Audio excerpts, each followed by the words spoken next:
been waiting a long time for you, explorer. You must know, as well as I, that your journey into the realm of the Mad King will be perilous, full of puzzles, mystery, and danger. I fear you are not ready for what awaits you. But I know there is no stopping you. Exploration is part of your soul. I am here to help and prepare you for your adventure.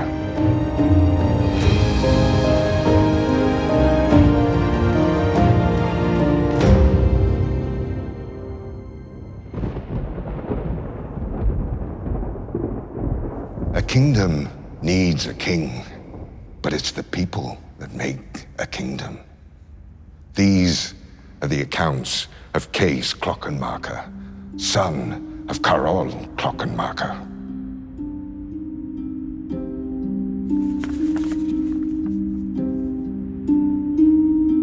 After the tragic death of his sons, our king's heart turned to stone, and with it, the love of his people vanished. Swallowed by the gray veil of depression, our beloved king no longer showed his face amongst his subjects.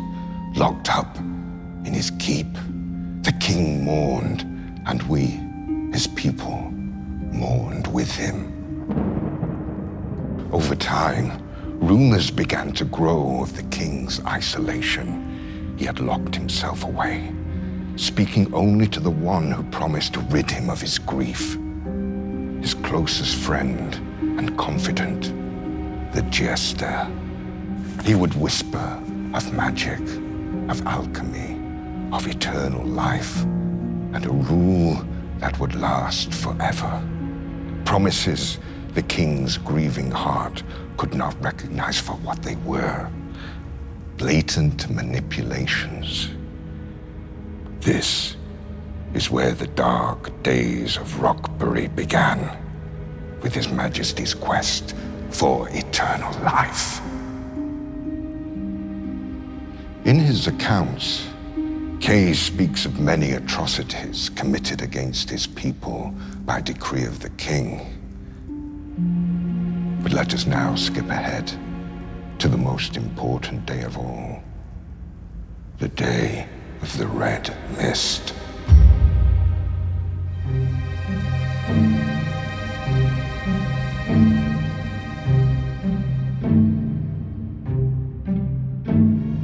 I rose from my bed early and went to work in my father's workshop, creating animated puppets for a show he had planned. I was testing one of the speaking heads I had made when I felt a shiver running down my spine, a terrible cold I could not shake.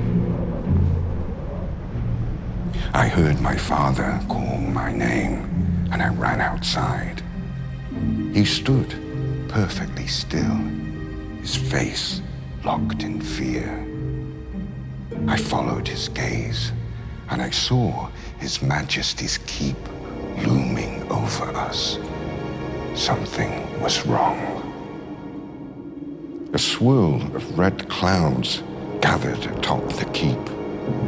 A storm was brewing in the sky. Through the clouds, I saw a moon, red as blood, pouring its crimson light over the massive keep. The ground shook. Cracks formed beneath my feet, and a red mist rose from the deep. It was so thick, I could not see my own hands. I yelled, "Papa! Papa!" But there was no response. Then, an overwhelming cacophony of voices filled my entire skull, as if the devil himself laughed in 1,000 voices. The air filled with cries for help, people trying to find their loved ones. But I felt frozen. My mind wanted me to move, wanted to help, but my body would not listen. I am ashamed to say I lost consciousness that day.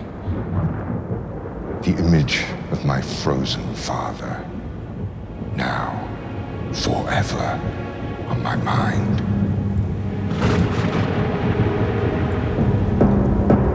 When I awoke, I could not believe my eyes.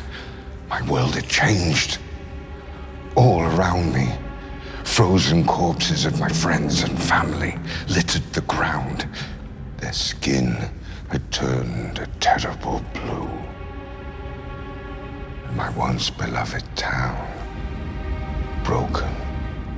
Now, nothing but a frozen wasteland, engulfed by endless white.